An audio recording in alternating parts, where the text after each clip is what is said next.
I'm Frank Jones. I'm an alcoholic. I just strained my milk, for Christ's sakes. But it's good to be here in Omaha, and I want to thank the committee for inviting me to share here with you tonight. And it's always great to come back to Nebraska. The enthusiasm, the Alcoholics Anonymous, and the action that you folks show here still has respect for Alcoholics Anonymous, and I enjoy being around you, and I enjoy being here. And it's good to see my friend Jim Beam, the Beamer. He was my best friend in California in Alcoholics Anonymous, and then he came out here to Nebraska, and I miss him, so it's always good to get to see him and to spend some time with him. We had a nice dinner together, and I've got a lot of friends here tonight also, and it's good to see them. And I don't know about this Hans and Franz and this course. I don't know whether to sing a rap song or break dance for you.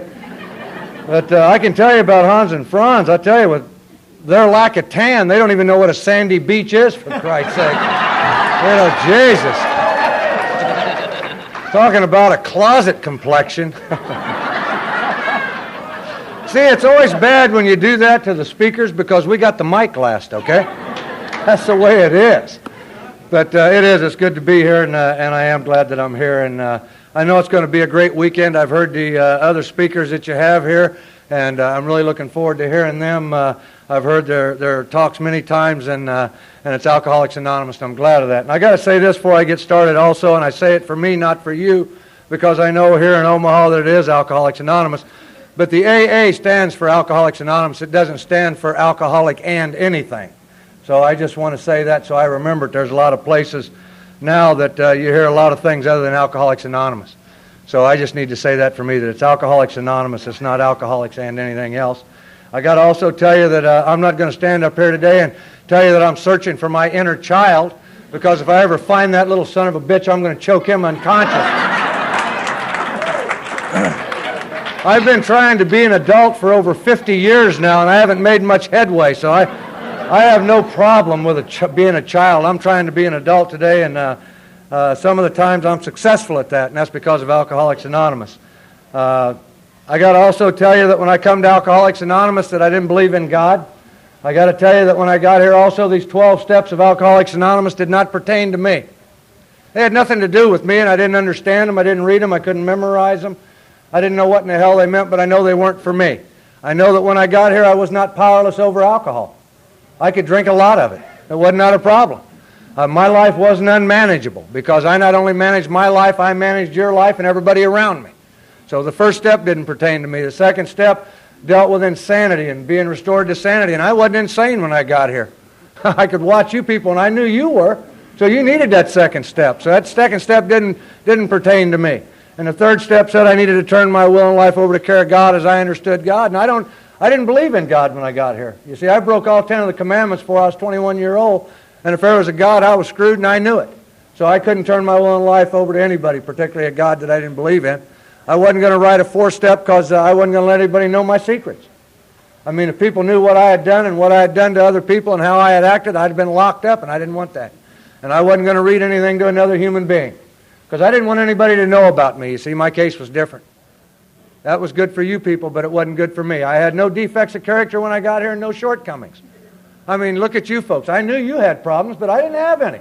I was just a nice guy that drank a little bit too much, got a little bit sick, came into Alcoholics Anonymous, and been wonderful ever since. Not a problem. And I didn't have to worry about making a list of people I had harmed because I really hadn't harmed anybody that didn't deserve it. I didn't do it. It was not my fault. It was their fault, and they got what they deserved, and that's how I felt about that, so I didn't have to make a list. I was just going to wait a little bit, and then I wasn't going to make direct amends whenever possible, except to do so when to harm them or others. I wasn't going to have to make those amends, so I wasn't going to have to worry about the 8th step either, the 9th step, and the 10th step. I wasn't going to continue to take inventory, and when I was wrong, promptly admitted it. If I waited long enough, you would make amends to me because this is your program. So I wasn't going to worry about making amends to anybody when I was wrong because I was very seldom wrong. And then I can't pray and meditate because when I do, what I do is I lust over women. I think about women. I think about robbing armored cars. I think about all kind of things that are wrong. So I can't meditate at all. So I wasn't going to worry about the 11th step. And the 12th step is I wasn't going to have any kind of spiritual anything as a result of these steps. And I wasn't going to try to come in here and help the alcoholic that still suffered because I didn't give a damn about him. I just didn't care. So that's how I felt about those 12 steps when I got here. And I just needed to tell you that also. I got to tell you that there's no reason for me to be an alcoholic. I mean, look at me. I don't look like an alcoholic, for Christ's sakes. You folks look like alcoholics. I don't. And I come from a loving home and loving parents. Mom and Dad were married to each other 50 years. And Dad worked the same job for 40 on the railroad. And he was a good man, and they provided a good home. And they're not a dysfunctional family. And if they are, it's because of me and my two brothers. It's not because of them. They love me. They provided a good home. And I had a great upbringing and a great childhood. I had everything provided that I needed. I was born in Danville, Illinois, and we did all the things that families do in the Midwest on the 4th of July and Thanksgiving, and, you know, it was just a great childhood, and so I can't blame my mom and dad. You know, they never put a gun in my mouth and said, Frank, we want you to drink and make an ass of yourself or we'll kill you. So, you know, I can't blame mom and dad for my drinking, and I can't blame my brothers, my wives, the jobs I've had, or people I've been around. I'm an alcoholic because I drank like a pig. And when I didn't drink, I acted like a pig. That's all. It's the bottom line. And I found out when I got to Alcoholics Anonymous that I was responsible for all my actions, that nobody caused me to do anything. And today, anything that I do or the problems I have or any of the troubles or anything that I have, they are self-imposed and self-caused. They're not caused by anybody around me. And I don't put the blame on anybody today. I've learned to look in the mirror, and I've learned to take responsibility for my actions here in Alcoholics Anonymous. So I'm not going to talk about my mom and dad being the reason for my drinking. Growing up, I grew up in Danville, Illinois, and you know, all I wanted to do was fit in with the crowd and those guys that hung together and were buddies, and you always seen them. They were the slick guys in school and the popular guys in school, and I wanted to hang with those guys and be a part of it. That's what I wanted to do. And you know, the other thing I wanted to do besides that is when I grew up, John Wayne and Wild Bill Hickok and Lash LaRue, those guys were the macho guys on the screen in the movies and stuff, and I wanted to be macho. I wanted to be a macho guy. I wanted to be a tough guy that everybody was afraid of. And I looked like Mr. Peepers, for Christ's sakes. You know, that dude was not very tough. I was skinny, had pimples, wore thick glasses, bad teeth, no smile. You know, and I was self-conscious about that, and I didn't feel very macho. I felt like a wimp. And I hated feeling like a wimp. And, you know, I'd go to school and hang out with these guys and try to be macho, and I'd leave ball practice. I played a lot of athletics in high school. I won 9 letters, and I had offers to go to college and play sports, and you know, that didn't fix it. That made me even feel more inadequate because I didn't feel up to. And, you know, I'd leave ball practice after school and I'd go hang out on Main Street where the macho guys hung out. And, you know, I don't know about here in Omaha, but the macho guys in Danville hung out on Main Street, and they had ducktail haircuts and log sideburns. These guys wore black leather jackets with all the zippers and doodads on them and stuff. They wore oily engineer boots and dirty Levi's. And they carried zip guns, switchblade knives, and bicycle chains. They were not like these punks today on these drive-by shootings. They didn't have to fire 1,000 rounds at you to hit an innocent person. You know, they made their own guns and it fired 1 round, and they didn't hit anything. And but these guys were an adrenaline rush for me, and we didn't go on a drive-by shootings. We went on rumbles. And a rumble's 40 or 50 guys in a vacant parking lot with baseball bats and chains beating the hell out of each other. And that's an adrenaline rush, folks, if you ain't never done it. And, you know, I was scared to death and full of fear, and these guys are out there doing their rumble and stuff, and I'm with it, and I'm feeling macho, and they're hitting guys with a bicycle chain, and got their switchblade knife out, and it doesn't even bother them. I mean, they don't even bat an eye about it. And I hit some guy upside the head with a brick or a club, and I felt sorry for him. And I went home, and I had to worry about if I hurt him and how bad he was hurting. You know, I couldn't tell you guys about that.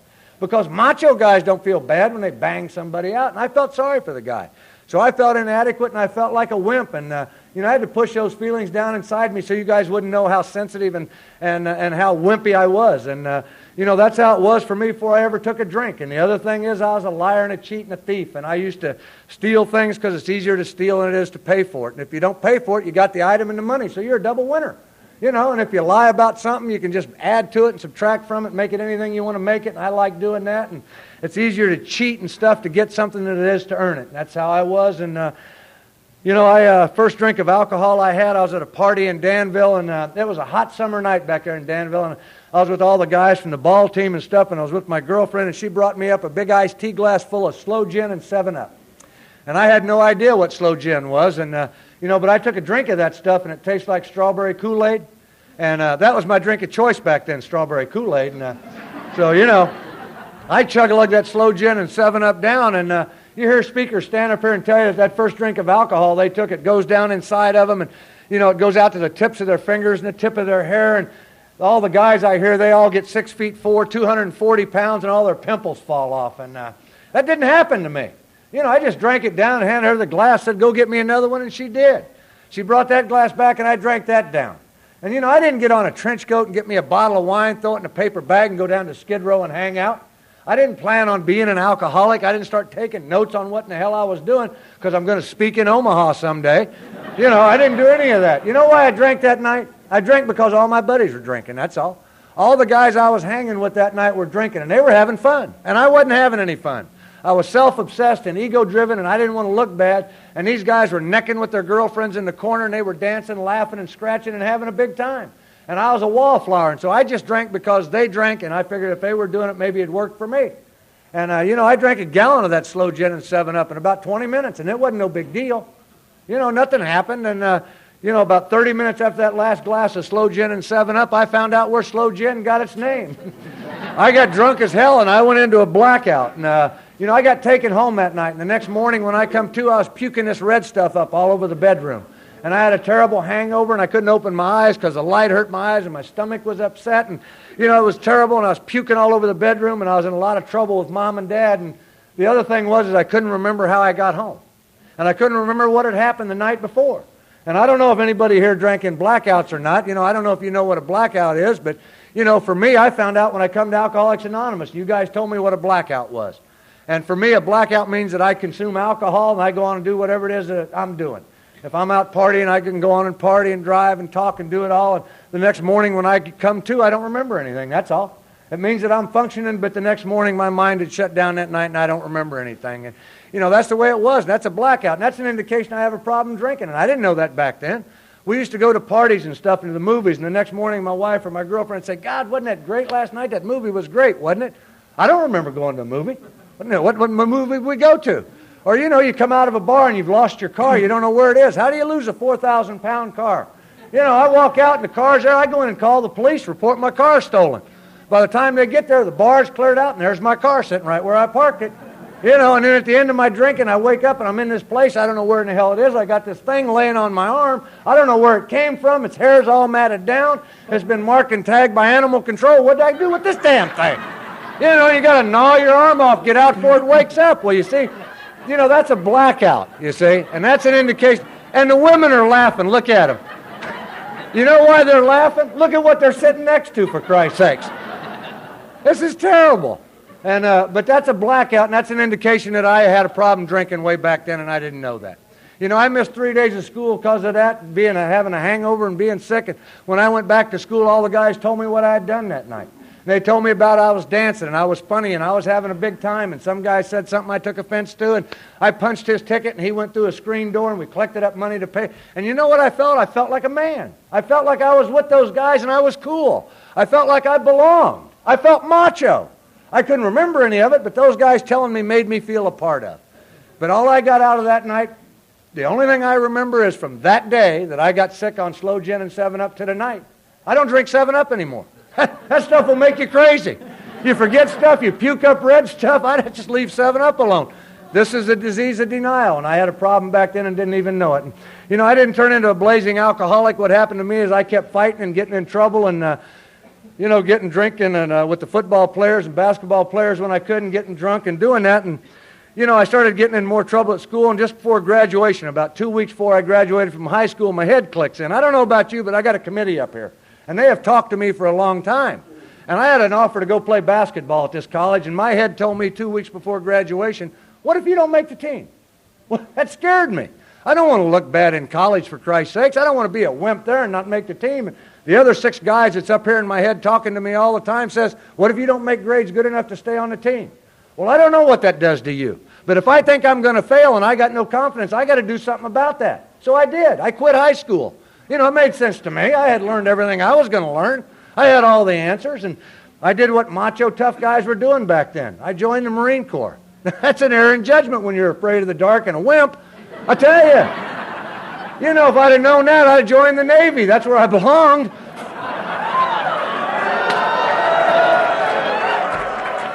Oh, I guess we got some Navy folks in here, huh? Well, I have the microphone, and that's the way it goes. But I made an error in judgment joining the Marine Corps, and I'm on a train getting ready to go up to Chicago to get sworn in, and I'm sitting next to this macho dude, and I'm sitting there in a white crew neck sweater and a leather jacket, and I had a flat top haircut and my cheaters on and stuff, and I'm looking like Mr. Peepers, and I'm cool, and I know I am, and this guy's got on a black leather jacket and a ducktail haircut and long sideburns and oily Levi's and stuff, and he's drinking out of a little brown bottle, and he turns to me and he said, "Hey, man, do you want a drink of this?" Now, I don't know about you, but when I was out there, I wasn't going to turn down anything, and I wanted to fit in with this guy up in Chicago and stuff, and I wanted to feel like a man and look like one, and I said, "Yeah, I'll take a drink," and he handed me that bottle, and I turned it up, and I drank 3 or 4 big mouthfuls of that stuff, and it was whiskey. Now, I don't know how you drank whiskey at the age of 17.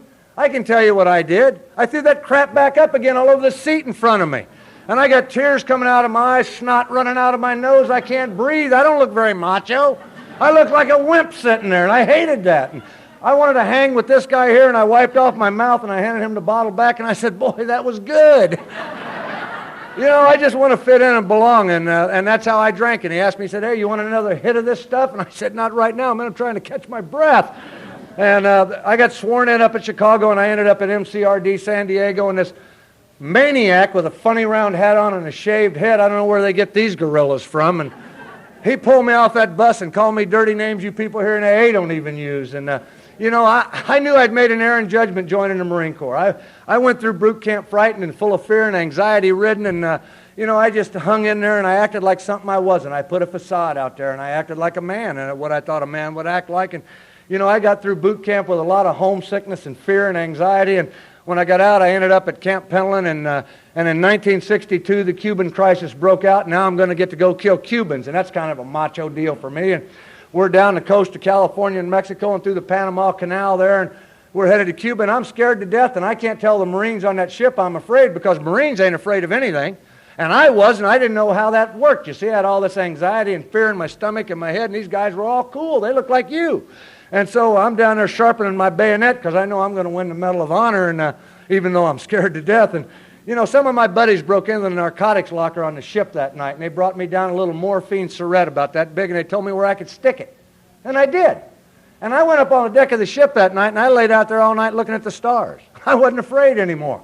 I didn't know back in 1962 what I know tonight talking to you. I didn't know that if I injected a narcotic into my system, it'd take that fear away. I didn't know that it'd allow me to put a facade out there and be cool and hip and slick and go up there and not be afraid anymore. I didn't know narcotics worked like that for you. And I got to tell you this, though, also. I didn't use any more narcotics after that. It doesn't take any talent to be a dope fiend, for Christ's sakes. Anybody can do it. Think about it. All you folks that are alcoholics and anything, it doesn't take any talent. You're not talented. If you fill a syringe with a narcotic substance and inject it into your vein, you're going to become addicted to it. I don't know any social heroin users. I never met any. You snort cocaine, you become addicted to cocaine. I don't know any social coke snorters. But to be an alcoholic, you got to hang in. You got to work at this deal. You got to start being able to drink and stuff and spending your whole paycheck on booze and everything and lying to the old lady and not paying bills. And be able to fight with her at home and stuff and go out in the bars and drink and be macho and drink that stuff up. I like to drink in the bars where you can smell the bathroom at the front door. I like that. And you go in to go to the bathroom and you come out and you're wet all over yourself. That makes you look like a champ and you're macho like that, Kind of cool. You go out and puke outside and abuse everybody and get in fights, and you go to jail and nut houses and sleep in the car. You got to do it one day at a time for years to be an alcoholic. So you got to work at this deal. You got to have no pride. And you guys have hung in here in Omaha. Look at you. See? But that's all. I'm just alcoholic. So the dope didn't work anymore, and I didn't use any more of it. I've never even smoked a marijuana cigarette. And we didn't get to kill any Cubans, and we went back through the Panama Canal, and I ended up in the Far East in Okinawa. And over there I became the ugly American, and that's where everything took off for me. And first night there, the guy says, "Let's go get drunk." And I went out with the Marines to get drunk. I wanted to fit in and belong with those men. And we went out to get drunk, and I bought a Typhoon Fifth of sake. It holds about 2 gallons, and it cost 75 cents. And I'm with these guys, and we start passing that bottle of sake around. That bottle gets to me, and it looks like water. So I turned that bottle up, and I took 3 or 4 big mouthfuls of it. I don't know how you folks drank sake at the age of 17. I threw that crap back up all over these guys' shoes, and I got tears coming out of my eyes, snot running out of my nose. I don't look macho standing there. I look like a wimp, for Christ's sakes. And that's what I mean. If you're going to be an alcoholic, you can't let looking bad bother you. You got to hang in. And, so I'm hanging in there. I said, I drank some more, and I threw it up, and I drank some more, and I threw it up, and my thought was, you'll never be in Nebraska speaking if you don't hold this crap down. That's it.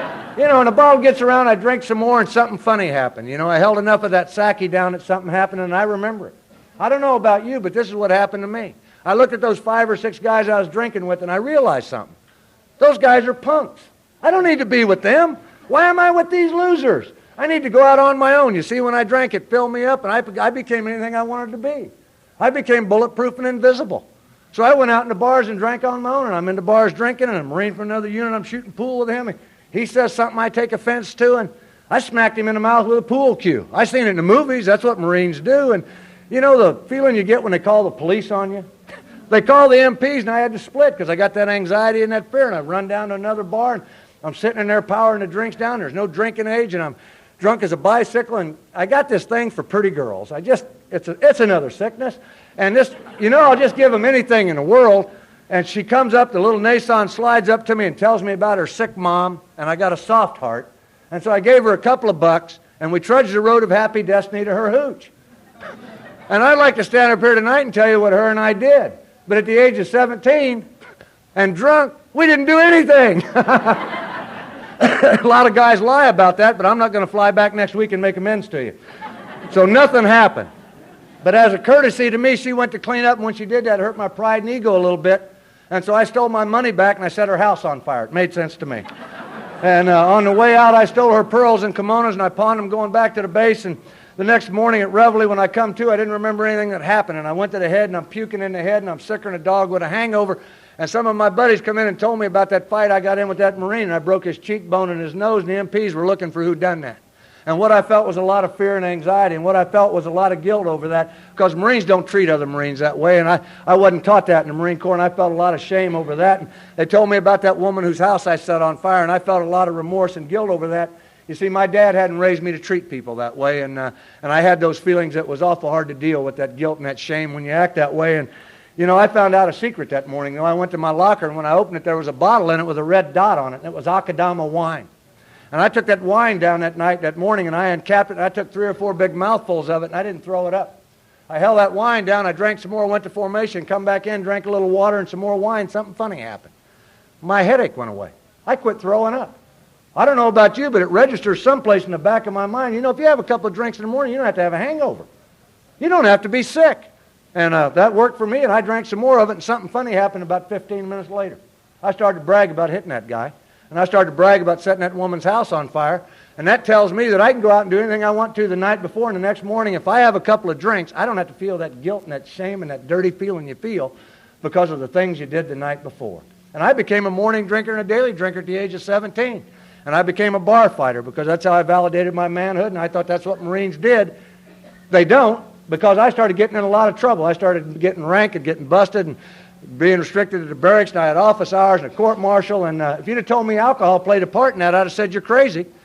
Alcohol ain't got anything to do with it, you see, and it's these people over here. You know, if that Marine hadn't have said that, I wouldn't have hit him in the mouth with a pool cue. It was his fault, because I just didn't hit him for no reason. He caused it. And then I bought this woman a drink. She told me it was whiskey. I tasted it. It was tea, and I threw the shot glass through the mirror. And is that my fault? She was cheating me. And then they wanted me to pay for the mirror, and I told them where they could put the mirror. And then they called the MPs, and the MPs come in, told me to pay for the mirrors, and I told them what to do. Does that sound like I got a problem drinking? No, they got a problem, not me. I could rationalize and justify all the trouble I ever got into. It was never me until I come to Alcoholics Anonymous. It was never me until I got here and you people told me that I needed to take responsibility. And I used to do that over and over and over again, and then finally I ran out of money one day, and I decided to rob a cab driver. They were always overcharging us. That made sense to me. And this guy fought, and I held his head down to the pavement. I picked a rock up, and I beat his face in, and he almost died. And I had a general court-martial, and all I did is my dad flew to Okinawa, and there's a big deal, a lot of things that happened. And to make a long story short, I've just begged the Marine Corps not to throw me out. It's the only thing I knew how to do, and some deals were cut with my father and some other folks there with the commanding generals. And what I was sentenced to at that court-martial was 2 years confinement in a federal penitentiary and back to duty. And you can't do that in the Marine Corps. If you spend more than 6 months locked up, they got to give you an undesirable or bad conduct discharge. But by the time the paperwork went through to get me released, I'd already spent a year locked up. And I got out of there, and I went to Camp Lejeune, North Carolina, and I met a woman there, and I married her. And I don't know about you, but I got to drink in the bars because that's where the macho guys are and that's where the beautiful women are. And I don't want to stay home with her, for Christ's sakes. And so her and I have cuss fights that alcoholics have, all the yelling and screaming and obscene language. And then I get angry and I can't hit her because I've got all this hanging over me. And so I break the furniture up, and that's stupid. I paid for it. And so it's out in the bars drinking. And then some guy will say something here in Jacksonville in a bar, and I punched his ticket, and they call the police, and I split from that bar down to another bar, and I meet some woman in there, and her and I trudge off to her place, and when we get through doing what we got to do, I stop and think, I shouldn't have done that. You see, that wife hadn't done anything to cause me to do that. And when you're a liar and a cheat and there's infidelity and that's how you are, that dirty feeling you get. And I can't go home now because, you see, it wasn't her, it was me, and I knew that now. And I felt that shame and that guilt, and so I got to stop and have a couple of drinks.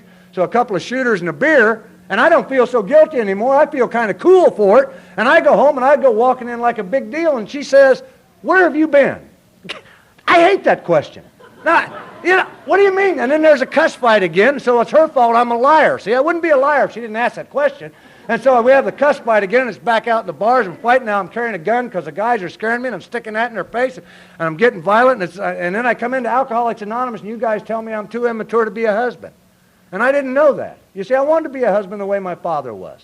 You see, he was a good man, and he treated Mom right, and I wanted to be like him. And I don't know how I got off this path, and it wasn't the alcohol. It had to have been her. And you guys told me that I needed to quit telling her what to do, that what she did was none of my business, that how she acted or what she wore or what she cooked for dinner had nothing to do with me, and I needed to shut up and leave her alone, and that I'm not her God or her director, that she's an individual and a person, and I needed to learn that. I didn't know that, and I had to learn that here from you people. And then we have a daughter, and I don't know how to treat kids. They make messes, and they cry, and they break things, and they crap their diapers, and I hate messes and dirty things. I'm a Marine. I like things perfect, and somehow when we put the kid in the bedroom, it gets its hand in its diaper, and it puts crap on the walls and the crib, and I get crazy, and I want her to clean it up, and she wants me to. Well, I don't do that job, you see, and because I'm tired from the Marine Corps, and then we have a cuss fight, and the kid cries, and I'm shaking that kid, and I throw it in the crib, and I think, God, why did I do that?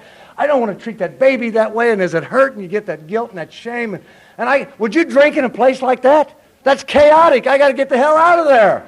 And so I go out in the bars, and I'm drinking and fighting out there and getting in trouble, and I come into AA, and you guys tell me that I was too immature to be a father. I wanted to be a dad the way my dad was a dad. He was a good man and a decent. I don't want to treat my baby that way. And I felt that guilt and that shame you feel when you know you're wrong. And it wasn't alcohol, you see, it was them.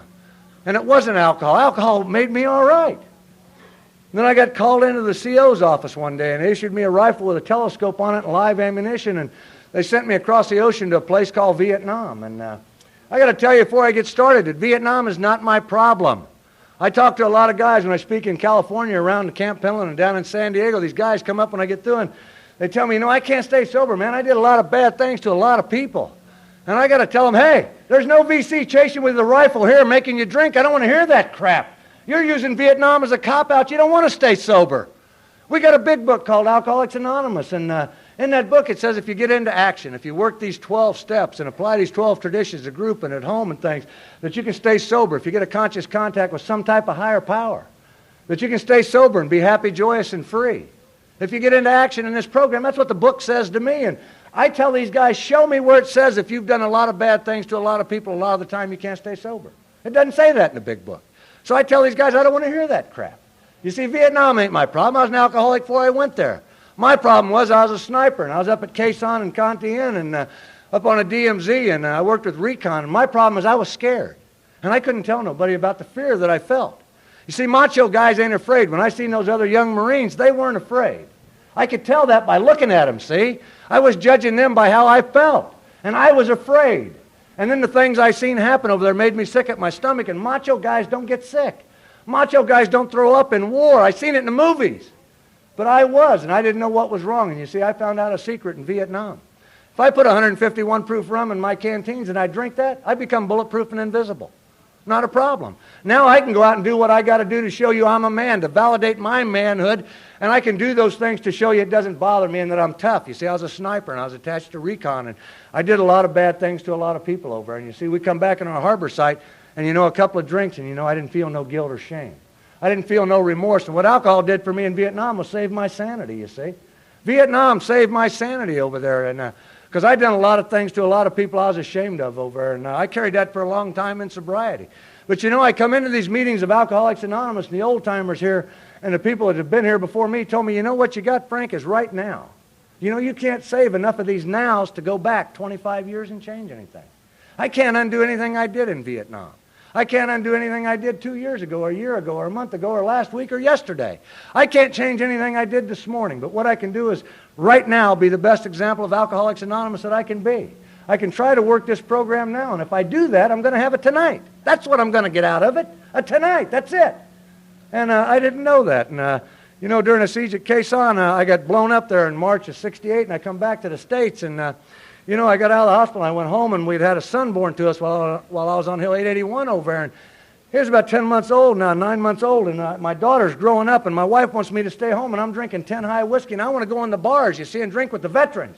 I want to talk that crap about what we did, and I want to hang out with the men. Then she wants me to stay home, and we have that cuss fight again, and this time I told her, shut up or I'd kill her. And you know, she don't believe me. And so I went in the closet, and I got a gun out, and I walked back in that kitchen, and I said, now you shut up or I'll kill you. And you know, I didn't believe in God. And I come here to AA, and you guys told me there was a God in the house that day. And you know, I didn't believe that crap. And I look back over what happened, and I can say, yeah, there was a God that day. I can say that today, but I couldn't say it back then. And I'm standing there telling her to shut up or I'd kill her, and my little girl's standing there telling me, don't shoot her, Mommy. And I'm trying to get the safety off that gun, and it won't come off, and I hit a spring in the back, and it come out, and I pushed that spring back in, and that was a firing pin, and the gun went off. And the bullet went through my hand and down between my legs where my daughter was standing. And the bullet didn't hit her. You see, there was a God in the house that day looking out after that little girl. All she got was powder burns down her side. And you know, I'd have killed that woman that day. I can stand here over 14 and a half years sober and tell you that. And I'm not proud of that, but that day and that time I would have killed her because she didn't do what I told her to do. Because when I drank, what I told you to do, you better do, or I'm going to do what I say I'm going to do. Because I was God, you see. I was the almighty I am. And I'd have killed her that day. And, you know, I'm not very proud of that either, and I can't change it. And, you know, shortly after that, she divorced me. I can't believe it, for Christ's sakes. You know, they don't make women the way they used to. They're not strong. I don't know. But I only fired one shot, for Christ's sakes, and I shot myself. But she took the kids and split, and I became a drill instructor at MCRD San Diego, and I was a liar and a cheat and a thief, and, you know, I stole from the recruits, and I abused them to validate my manhood, and I needed that money to drink on, and I was still fighting in the bars and a maniac, and after 2.5 years on the drill field, I got suicidal, and I was starting to pass some blood, and I was getting sick, and I couldn't commit suicide, you see, and so I volunteered to go back to Vietnam, and I did, and I went back as an infantry platoon sergeant hoping I'd die over there that time, and as you can see, I didn't, but what I did was a lot of bad things to a lot of people again, and you know, I come back from that second tour in Vietnam, and after 11 years in the Marine Corps, they wanted me to come back after lunch, and I couldn't do that. You see, I couldn't come back after lunch. I had to drink alcohol to take the pain and the guilt and the shame and the crap away that I felt, and so I did what macho tough guys were doing back then. I got out of the Marine Corps after 11 years, and I did what macho guys were doing. I put on a gun and a badge, and I became a police officer. And, well, put your hands on the wall then, okay? And spread them. Spread them, all right? But what happened was I became a police officer, and I took this attitude and fear on the street with me, and I took alcoholism out there with me. And, you know, I can't tell my partner in that police car that I'm afraid of those alleys and I'm afraid of the dark, you see. I can't tell him that there's demons down that alley that'll get us, you see, because I can't describe the demons. I don't know about you, but there's things that I can't describe to somebody. And I'm a Vietnam vet, and he knows I got overrun on 861. He knows I fought hand-to-hand combat. I'm not afraid of anything, except I can't go out there in the dark, and I can't tell him that. So before I go, I have a couple of drinks, and you know what happens? It takes that fear away. But you see, something else happens on the other side of that. When I drink and you scare me, I get violent because I deal with fear with violence. And that's how I validate myself. And I abused a lot of people when I was a police officer, and I'm not proud of that. And today I get the opportunity to go into the institutions, into Wayside and Chino and Tehachapi and the prisons out there in California, and I get to go in there and make my amends. And I get to tell those people how I used to act because, you see, I get that opportunity in Alcoholics Anonymous to do that. And I can't change any of the things I did back then, but what I can do today is try not to treat people that way. And I learned that here in Alcoholics Anonymous because, you see, I'm not a good man. You see, but today I have these 12 steps, and I try to work these 12 steps when I leave the meetings, and I try not to treat people that way. You know, I lasted on that job about 6 years, and, you know, I got married again, and I had a daughter, and my wife was pregnant again, and, you know, that ain't enough for me. I got to be validated, you see. I got to have somebody telling me I'm a man. I got to feel like a man. I got to do what men do. And so I started to have an affair with my partner. Now, my partner was a female. I'm from California, but from Valencia, California, and my partner was a female. Principles, 4 personalities, and I don't mind, but I just thought I would throw that out there that my partner was a female. But she found out I got my wife pregnant, and she shot me, for Christ's sakes. And don't clap over it, damn. The sad part, this woman almost blows my head off, and this lady's clapping, all right. Well, she wasn't a very good shot, was she? I don't have to worry about where I part my hair now. I just get it wet and it falls over the scar. But that ended my police career, and so I got a real estate license. And I got to tell you that if you think money, property, and prestige would fix it for you, if you think you had a lot of money, you'd be all right. You wouldn't have to go to these meetings and sit in these rooms with the rest of the losers and stuff. You'd be slick and cool. Well, I was making 130, 140 grand a year in the 70s. And I bought my wife a brand new Cadillac, and I paid cash for it. And I bought a brand new Cadillac. And we had a house on a 1/4 acre with a swimming pool, and I put in a 3-hole putting green, and my kids wore designer clothes, and I wore gold chains, and I had diamond rings. I had a Mr. T starter kit before he was ever on television. And I thought that'd make me a man, and I thought that'd make me cool in my custom-made suits and everything. And in the bars and validating myself with other women and fighting and carrying a gun, and nothing was ever enough. You see, I blamed the wife and the kids and the job and the pressure and Vietnam, a cop. It was that. It wasn't alcohol. And, at the age of 36, I stood there and I looked around, and all my life, I wanted to be like my father. My father was a good man. He was a decent man. And he raised me and my 2 brothers right, and he treated Mom right, and they were married 50 years. And he was the man I wanted to be like. And I stood there at the age of 36, and I looked around, and everything I had worked all my life to get was gone. That wife and those 2 daughters was gone. That house on the 1/4 acre was gone. The 2 Cadillacs, the jewelry, the custom suits, and all the money was gone. And everything I owned was in a cardboard box in the back seat of a stolen car. That's a hell of a note for a former police officer. And if you'd have told me alcohol stripped me of that, I'd have said you're crazy. And alcohol had nothing to do with it. It was that wife, those kids, Vietnam, it was the other crap. This is the only disease in the world that's killing you, and your head says you ain't got a problem with it. And at the age of 36 there I was, and I got very sick, and I was living in that car on the street, and I talked a woman into letting me move in with her, and I stayed in her closet. I wouldn't come out because they'd get me, and I didn't eat, and all I did was drink, and I passed a lot of blood and bile and stuff in her closet, and I was doing what alcoholics do, and they ended up taking me to a doctor because I was dying. And what that doctor told me after he gave me that physical was he called me in and he said, Mr. Jones, he said, I got to tell you. He says, you're an alcoholic. He says, you're dying. I hadn't even talked to him about alcohol. How in the hell did he know that? I have a couple of beers now and then and maybe a shooter, but I'm not an alcoholic. And he said, if you don't stop drinking right now, you're going to die. He says, you're hemorrhaging internally. You got a hole in the throat. You got cirrhosis of the liver and hepatitis. He says, you got a lung and stomach infection. And he says, we need to put you in the hospital. And I said, no way, pal. And I stuck my hand out and I thanked him. I said, thank you. You see, I felt a lot of relief when he told me that. Because he told me, if you don't stop drinking right now, you're going to die. He said, you're addicted to alcohol the way a heroin addict is to heroin. And I walked out of that man's office, and I went to that stolen car, and I picked a beer up off the floorboard, and I went straight to a liquor store and bought a 5th of whiskey and a case of beer. That was my best thinking. Because if I was going to die, I wanted to die, and drinking would do it, because I used to cock my gun and put it in my mouth, and I couldn't pull the trigger. And so I went and I drank as hard and as fast as I could. And, to make a long story short, what happened is I was sitting on the bed puking one day in this woman's house, and I was drinking some warm beer and some 10 High whiskey, and I picked the telephone up and dialed a phone number. And what makes this amazing is my parents vacation in Florida every year because they live in Indiana now, and they were retired, and I didn't know where they were because I hadn't communicated with them for 4 years, but I dialed a telephone number, I understand, and on the other end of that telephone, my dad answered. And you see, I don't know how that happened. I do today, but I didn't back then. And what I told my dad is that I was an alcoholic and I was dying and I needed help. And I had never said those words. I had never surrendered anything. You see, I'm a Marine. I don't surrender. I don't quit. I take it to the end. I fix bayonets, baby. I don't surrender anything anytime. And I had surrendered. And to make a long story short, I ended up being transported to Indiana, to Lebanon, and strapped down in a hospital in bed, and they started pumping me full of magnesium and vitamin B, and they called my wife in California and said, we think you better fly back here, that we think your husband's going to die. And you know what my wife told that doctor? You're not going to believe this. She said, why don't you let that son of a bitch die? I couldn't believe she said that. I gave her 10 good years. I mean, Al-Anon, for Christ's sakes. That's all right. Don't laugh. I'm still haunting her. I didn't die. And this year, her and I will be married 24 years. No, That's not me.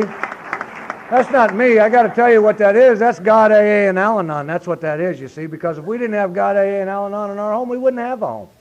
We wouldn't have anything that we have today, and we've had our roughest 2 years, and she allows me to go to these meetings all the time and to do the things I have to do to stay sober, and she goes to Al-Anon meetings and sponsors a lot of ladies and speaks and does the things I do, and I have enough time, though. I help her with her program. I think that's growth for me, and when she did her inventory, I told her, give this to your sponsor and let her read that. I've been taking notes. But her and I's together because of Alcoholics, Al-Anon, and God. And like I say, we've had a tough time, and you'll hear about that here in a minute. But I didn't die. And what happened was they cleared up my physical ailments, and they made me go to meetings of Alcoholics Anonymous. And they made me go to meetings in Maywood, Indiana. And I walked into those meetings, and there was a bunch of losers like you sitting out there. And I hated you. I walked in there and knew immediately that you were losers. You ain't made the money I had made. You ain't driven the cars I've driven, had the house I had. You wasn't as slick as me, as cool as me, or as hip as me, or as rich as I had been. And I judged you, and I was better than you. And you guys said, Frank, get your coffee and sit down and shut up. You didn't care. You put principles before personalities. You didn't care about my attitude. What you told me to do is go to 90 meetings in 90 days. You told me to come to AA if I wanted to take a drink. You said, go to AA, Frank. Go to 90 meetings in 90 days. If you want to drink alcohol, come to AA. And that's what I heard over and over again. And I couldn't remember the words to the Lord's Prayer, and I stuttered when I talked, and I walked with a limp, and I couldn't remember where my wife and kids were. And I thought that was brain damage from Vietnam. I didn't correlate it to alcohol. And I'd leave that meeting, they'd bring me back the next day, and I'd walk in, and I'd think, you guys didn't take it where I took it, you see. You didn't take it to the streets. You didn't get as sick as me. You see, I was less than you then. You see, I couldn't find anything in the middle. I was better than you or less than you. And you guys said, we're tired of hearing it. Sit down and shut up. Get your coffee and shut up. You said, go to 90 meetings. If you want to drink, come to AA. And that's the way it was for me. And I heard that over and over and over again. And, for the new people that's in here tonight or newer than me, if you're an alcoholic the way, I don't know, maybe you folks here in Omaha, maybe you got sober, and maybe everything got fine. They come over, they returned all your money to you and your big car and your house. You're cool, the kids love you, they're all great, and you woke up this morning and opened up the drapes and Bambi's in your backyard. Everything is cool, your life's good, you got a little thumper out there, and hey, maybe you quit drinking and that's the way it got for you. But if you're an alcoholic like I'm an alcoholic, and you don't get involved in meetings of Alcoholics Anonymous and get into action and get commitments and a sponsor, some type of contact with something more powerful than you, what happened to me might happen to you, and I can't judge that, but I can only tell you what happened to me. Because, you see, I walked out of that hospital into the sun in Indiana, and I stood out there and I started crying. You see, I was sober and I hadn't had a drink, and all the things I had done to Mom and Dad, the little nickel and dime crap you do as a kid, the cheating and the stealing and the shoplifting, cheating in school, came down and sat on my chest, and I thought I was having a heart attack, and, I wanted to commit suicide. Where do you go when you want to commit suicide? See, you didn't tell me about that. And then all the things I did to 2 wives and 4 kids, and the yelling and screaming and obscene language and breaking furniture and terrorizing those kids who's sitting on my throat, choking me out. And I don't want to take a drink, so I can't come to AA. Where do you go when you're feeling that desperate and that crazy? You see, you didn't tell me about that. You didn't tell me about Suicide or Homicide Anonymous, because that's what I wanted, and all the things I did in Vietnam and when I was a cop. And I got back to California, you see, and I found my wife and kids up in Oregon, and I moved them down there to Southern California. We moved into a garage in the middle of a vacant field in Newhall. And we slept on the floor of that garage, and we ate out of a styrofoam chest, and we put water on our cereal. And I still carried a gun, and I abused that family a lot more sober than I ever did drinking. And they said I got a lot worse. And I got to tell you what happened to me when I didn't go to AA. And maybe if you're new, you need to think about that. And because what happened to me is that 6 months without a drink of alcohol. I'd been sober 6 months. No meetings, just sober, not drinking. And I'm on the freeway there, and I'm driving, and I honk at this guy and said, get out of the way. And he don't get out of the way. I don't know what that does to you. I don't know. Maybe you like that. But I honked and said, get out of the way. Now I'm still carrying a .45. And so I rear-ended him. And I chased him off the freeway. And I got out of my car, and I walked up to him, and I put the gun in, and I cocked it, and I said, if you ever drive that slow again, I'll kill you. Now, I don't know about you, but I didn't want an ice-cold beer. I didn't want a rum and coke. I wanted to blow his head off. Where do you go when you get that desperate, that crazy, and that anxiety-ridden? Where do you go when you ain't had a drink and you ain't been to meetings? Where do you go? And then I'm 10 months. I've been sober 10 months now. No meetings. I don't need a meeting because I don't want to drink. I haven't had a desire to take a drink in over 14 and a half years. So I ain't had no meetings. I'm in Alpha Beta up on Lyons Avenue. I'm standing up there getting me some Pepsi and cigarettes. You don't think I'm going to get those kids milk for their cereal, do you? I'm selfish and self-centered. I'm a taker. I'm going to get mine, and to hell with you. And to hell with those kids and that wife. They don't deserve it anyway because I am the mighty I am, and I'm getting mine. And I didn't know that takers were losers. And I didn't know that in order to get something you had to give. So I'm getting my Pepsi and cigarettes, and I'm standing in that line, and it says 10 items or less, cash only. And I'm standing there, and my head clicks in, and it says, hey, Frank, count that lady's items. And I counted her items, and she had 13 items. I don't know what that does to you. But I immediately started analyzing what she had. And I seen 2 half gallons of milk. And is 2 half gallons of milk one item, or is that 2 items? And if she's got 4 apples in a plastic bag, is that 4 items, or is that just 1 item of apples? And I started getting crazy over this. And then my head says, you know how you get? Stop it. Just stop right there. And I said, all right, I'm going to behave. I'm all right. And I'm standing there, and I am just as insane and desperate and crazy as I can get. And she broke her checkbook out. And I looked over, and I seen that sign, and it looked like cash was just in lights. And I told her, excuse me, you need cash. You can't write no check. You're not writing a check, lady. And she turned to me, and she said, I'll be through in a minute, Sonny. I've never been a Sonny. And I wasn't Sonny that day. And I said, lady, you're not writing a check. You need to read that goddamn sign. You're not. And I started throwing her groceries all over Alpharetta.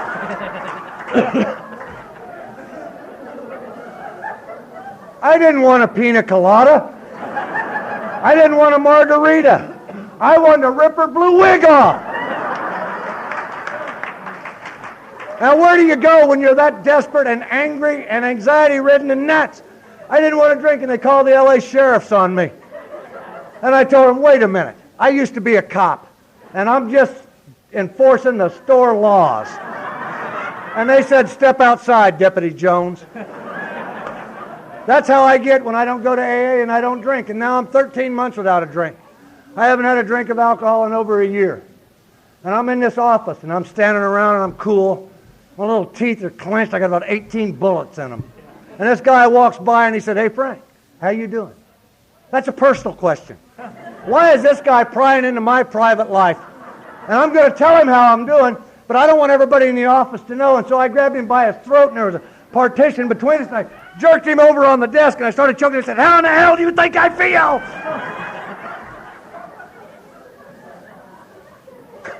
I flipped out. And it's not all bad.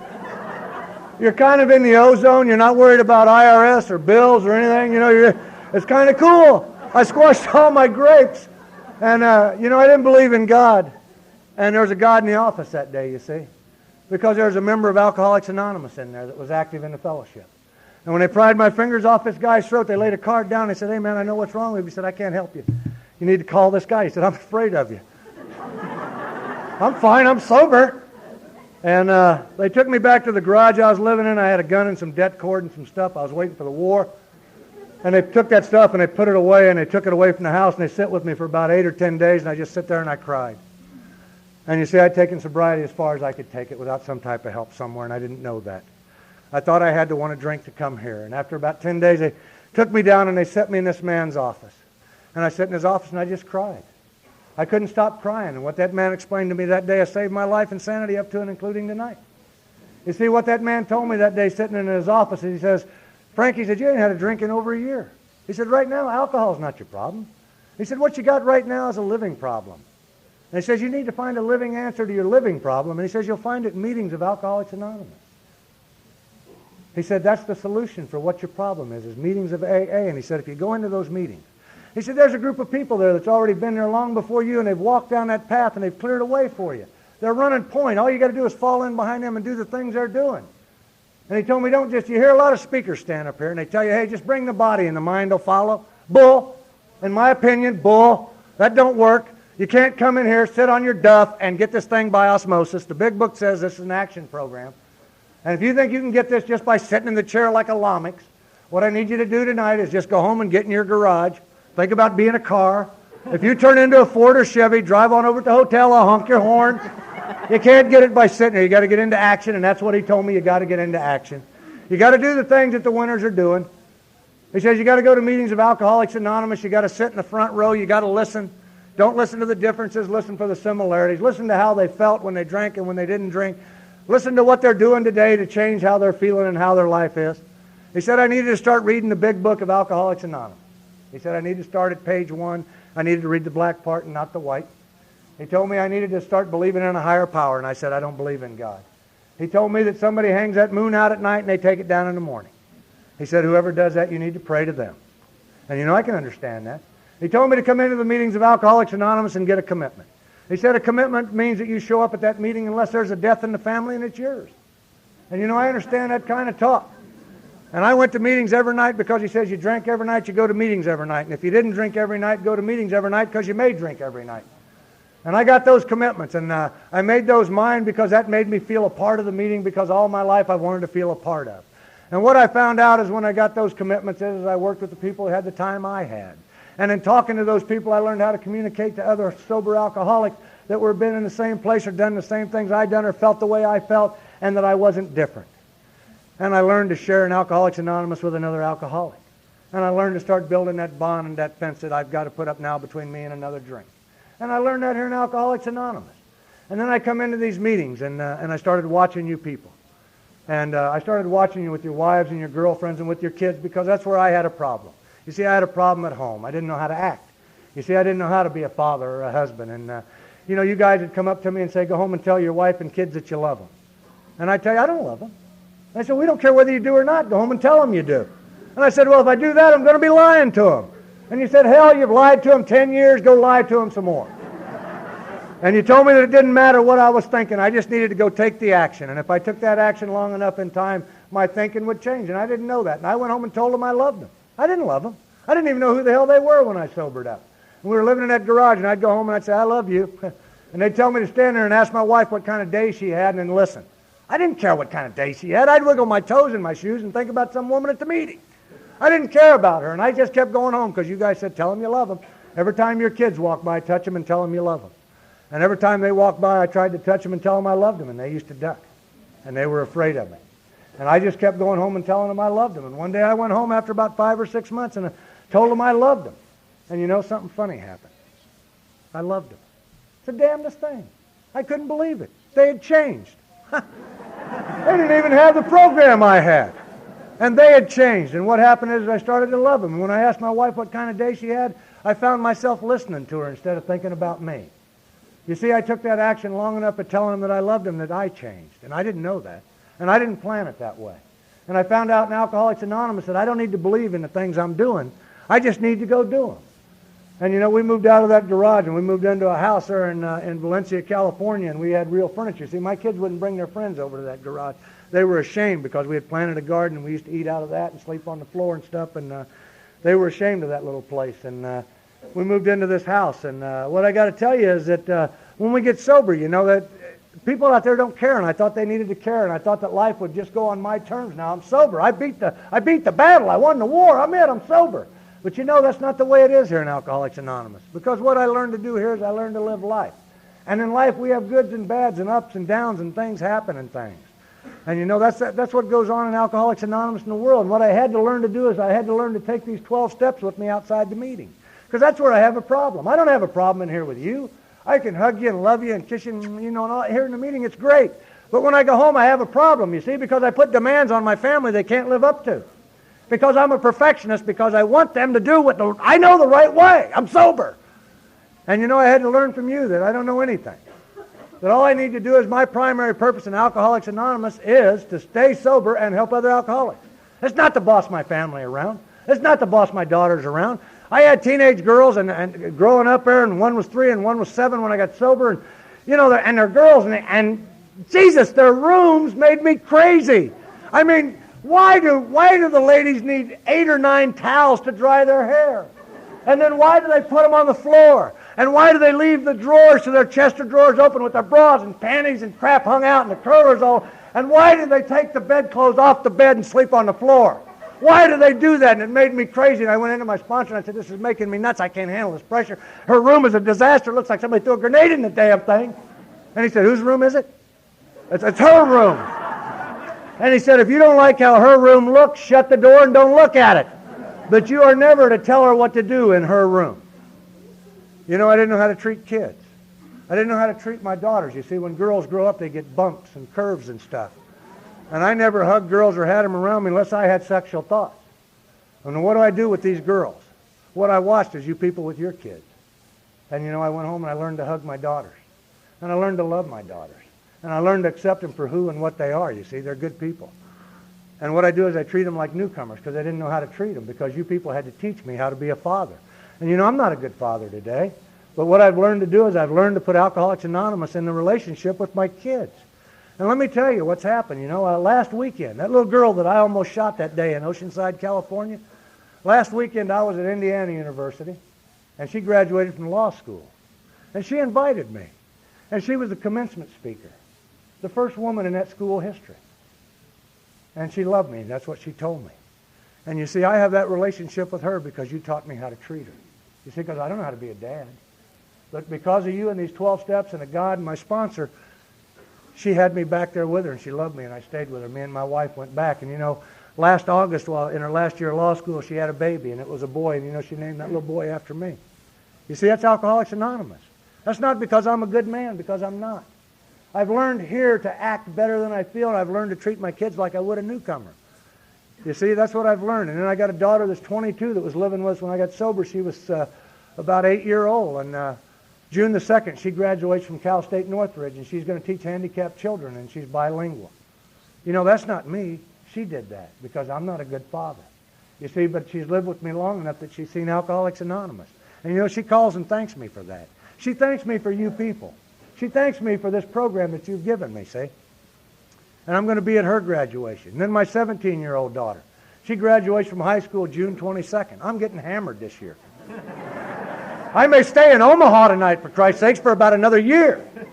But she's graduating from high school, and she got accepted to go to Cal State Northridge, and she wants to be a veterinarian. And, you know, I'm proud of her. And she was the one that was 3 when I got sober, and every time I used to walk by her, she used to duck. And I was sober in Alcoholics Anonymous 3 years before that little girl ever told me she loved me. She was 6 years old before she ever put her arms around my neck and said, "Dad, I love you." But, you know, one night I was getting ready for a meeting when she was 6-year-old, and she did that. You see, that's because of you people. You see, that's what you've given me back into my life. You've given me back that family, you see, and you've allowed me and taught me enough that I can be humane around those kids most of the time. And a lot of times I still resort back to the old me. Sometimes I still get angry and I get mad, man, and I ridicule or I criticize them. And but you know what? I got a 10th step that says I can go back and make amends to them right then, and that's what I do. And I've made more apologies to my kids than I have anybody in the world. And I've done that because that's what you people taught me to do, because when I do it, I feel better. I have a son, and my son's in and out of prison. And he's an alcoholic, and he's violent, and he's angry, and I don't know where the hell he got that from. And he's been here with you, and he's been sober for a while, and he goes back out. Now, the last 9 years, he spent 7 of them in prison in California. And you guys told me that I couldn't get him sober, and you told me that he has a God in his life the same as I do, and that he'll get here in God's time, not my time. And he just got sentenced last November to 9 more years in prison. And you know what I have to do is I have to love my son for who he is. He's my son. I don't have to love him for what he is or what he does. I need to love him because he's my son. And I need to love him unconditionally, and you people have taught me that, and I do that today. Because who am I to judge my son? Who am I to judge that young man? I can't judge anybody. I have learned in Alcoholics Anonymous to put principles before personality. I have had to learn that I need to not judge anyone. That whoever comes up to me in AA, I need to stick my hand out to them, whether they're black or white, Hispanic, male, female, Oriental, gay, straight, it makes no difference. I need to stick my hand out, and I need to do anything in my power to help that person stay sober and to change their life, and I am willing to do that. I have learned in Alcoholics Anonymous that I need to put AA first. And if I put Alcoholics Anonymous first, I'm going to have the other things in my life. I can't put my wife and my kids first. I can't put a job first. Because if I don't keep AA first, I'm not going to have those other things. I have to keep Alcoholics Anonymous centered in my life and first. And bad things have happened in sobriety besides my son. You know, my dad died. And I didn't want to go back to there and cry and be a wimp and a wussy, because I hate that. And I got 2 brothers back there, and I didn't want to be a wimp in front of them. And 2 old-timers snapped me up and said, "You know what? Why don't you just go back and think of your mom? She was married to him for 50 years. You see, I still need to be told how to act. I'm still worried about me. I am still self-centered and egotistical. And so I went back there and I supported my mom and my brothers, and I took Alcoholics Anonymous with me. And I was able to laugh and cry and do the things I had to do to be a son. And I was able to be an upstanding citizen and a son and a brother to my family and a friend to my father's friends. And we buried him, and I love my dad, and I miss him. And he died of Alzheimer's, and that was a tough thing to watch. And when he died, I got to put my 9-year token in his pocket when they buried him, you see, because he's the one that put me in the hospital. He paid out of his pocket, you see. And I can't change that. The drink wouldn't change it. He's dead. And I had to learn to accept it, and I had to learn to grieve. And I can't work the steps through the grief because grief is a physical thing, and they removed him from my life. And so I've done that. And I went in 1993, I was unemployed for a whole year, and we didn't have any money, and we damn near lost everything. And I applied for some jobs, and I kept applying. I made a job looking for a job, and I finally got hired at this oil company making jet fuel. And just as I got hired in January of 1994, we had an earthquake out there. And it took everything. It took everything. You know, we lost it all. And you know what I did? I didn't sit around and think about that and how sorry I was for me or what had happened to us. I kicked my meetings up to 7 a week, and I got commitments at the meetings. Because what I found out is you know what they can never take from me? Meetings of Alcoholics Anonymous. Earthquakes or fire or rain or storms or whatever, the AA meetings are going to happen. Because we got to come in here together and make this deal. And so I kicked it up and I went to meetings. And we've had a terrible time, and my wife and I have drifted apart emotionally. And, you know, but my sponsor says, you just show up at home and you treat her the way you would a newcomer. She goes to Al-Anon, and I go to AA, and when I go home, I'm kind to her and I'm loving to her, and we'll work this deal out. You see, because I show up at home, I've learned to show up, and I've learned not to raise my voice, and I've learned not to condemn and criticize, and I've learned not to blame her. You see, because it's my responsibility to be an adult also. And it would be easy to blame her and to walk out, but you see, I can't do that because you people won't let me. Because I have to keep this step and this program and these steps here in all my affairs. I have to stay current. And I got to tell you, when I got to Alcoholics Anonymous, I wanted to be macho. I wanted to be this big bad dude, and I wanted to be a tough guy and hang out in the back of the room, and I wanted to be tough and have all the women and have a diamond pinky ring and crap, and I wanted to be slick. And I come into Alcoholics Anonymous, and you guys ruined it for me. All you old-timers just ruined it, and I hate you for that. Because you guys showed me what macho is. Macho's driving a car with a driver's license. And I didn't know that. Macho's having car insurance when you drive a car. I didn't know that it's being honest in all your affairs. I didn't know that showing up to meetings early and staying late was macho. I didn't know that wearing a tie and a jacket when I was representing Alcoholics Anonymous was macho. But you told me every picture you see Dr. Bob and Bill, they got one on. Are you better than they are? No.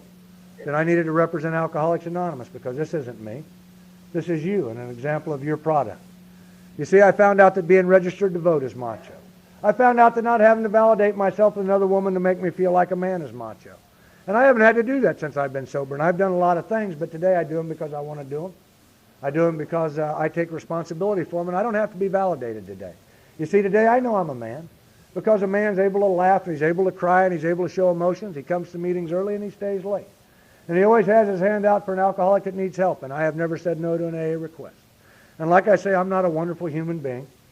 And a lot of things have happened to me in sobriety that is absolutely phenomenal. And if you're new tonight, you don't know what's going to happen to you next week or next month or next year or 5 years or 10 years. You see, I went back to my sponsor and I said, you know, I'd like to go back in the Marine Corps. And I'd like to make an amends for the year I spent locked up, even though I had to make up a year at the end of my enlistment for that. And he said, well, hell, kid, submit the letter and see what happens. And I sent headquarters of the Marine Corps a letter. And all of a sudden I got back a letter that says, welcome to the Marine Corps Reserve. And they restored my rank, and I went back in the Marine Corps Reserve in 1986.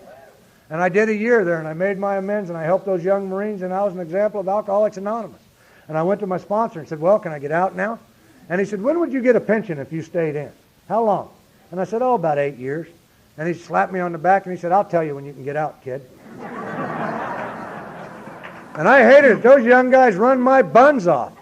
And, you know, I stayed in, and then in 1990, that maniac over in the Middle East stormed into Kuwait, and I went to my sponsor and I said, you know, I think we're going to get activated, and I'm doing a lot of speaking around the country and everything. I'm spiritual here in AA, and wife and everything's great. You know, maybe I ought to go in active reserve. All I got to do is sign, and I'm out of there.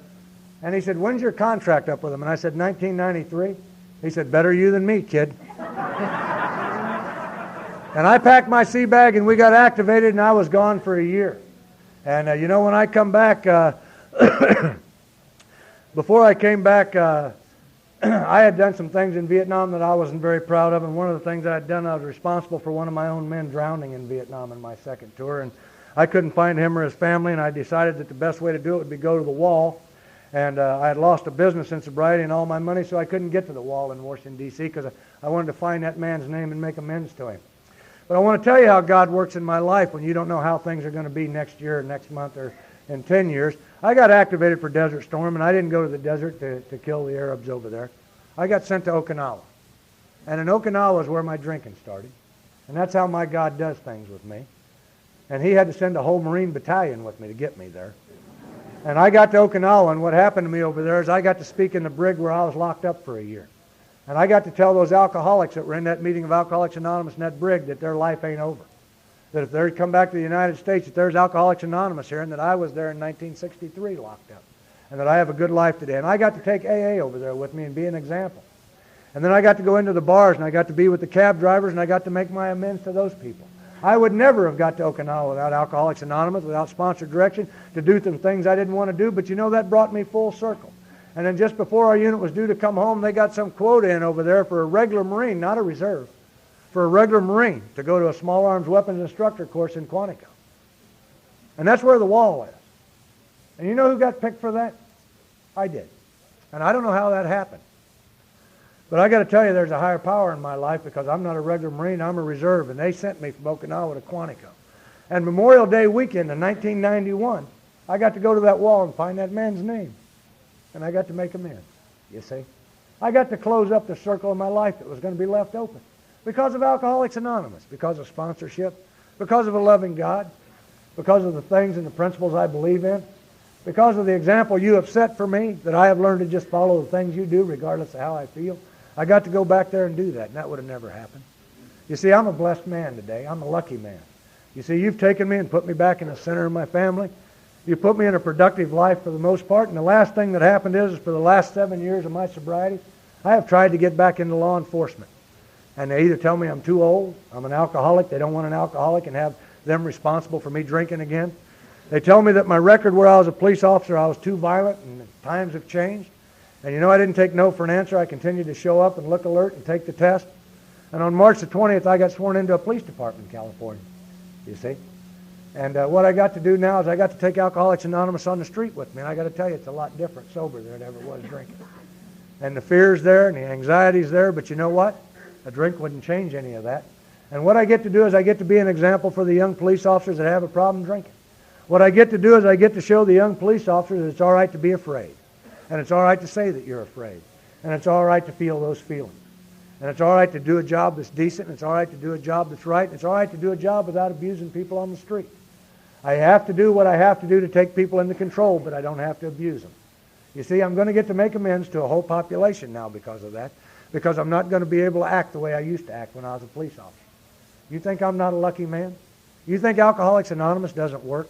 This is a phenomenal program. This is a phenomenal program. I get back so much more than I ever put into this deal. When I walk into these meetings of Alcoholics Anonymous and I listen to the meeting and the speakers and the Chapter 5 and the 12 traditions, and I get to hear the people that come before me, I have never left a meeting of Alcoholics Anonymous not feeling better than when I got here. And I am grateful to be in Omaha, Nebraska this weekend.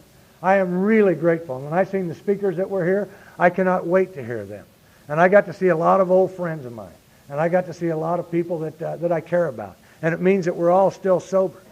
And, what I've said tonight doesn't mean anything to anybody in here. What I've said tonight means something to me. These 12 steps mean something to me now. They apply in my life. I need to remember what I used to be like. I need to remember how very fortunate I am to even found Alcoholics Anonymous. And I need to remember what it's like today. When I got out of bed this morning to come here, I had a dry bed. When I ate dinner tonight with the Beamer, I didn't throw it up. Before I came here tonight, I showered, shaved, and I put on clean clothes. If I didn't get anything else, that's overpaying me. But I got my family and my daughters, and I got my mom, and I got a life today, and I got bad things and good things, and I got these steps to help me work through them, and I got you people in meetings. And if you're new or used tonight, I think the only thing you should remember out of this entire deal, and you need to hear it every time you go to a meeting, or you need to pick the big book up and you need to look at it because it's important. And if you keep that first, you're going to have a good life, I guarantee it. And that's that first line of chapter 5, and it says it all. Rarely have we seen a person fail who has thoroughly followed our path. Thanks for having me. Thanks, Clint.